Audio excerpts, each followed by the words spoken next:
Kejanggalan juga dirasakan pengacara kondang Hotman Paris dari hasil penyelidikan kasus kematian diplomat muda Kementerian Luar Negeri Arya Daru Pangayunan.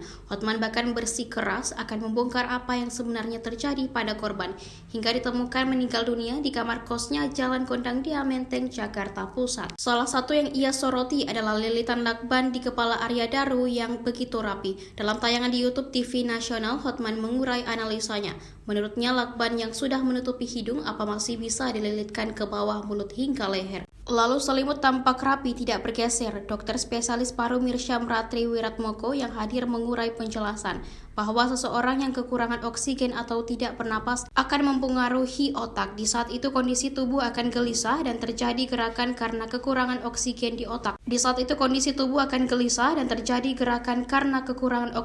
di otak. Mendengar penjelasan tersebut, Hotman pun mempertanyakan apakah bisa manusia normal melilitkan lakban secara rapi padahal kondisinya kesulitan bernapas.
Download Tribun X sekarang, menghadirkan lokal menjadi Indonesia.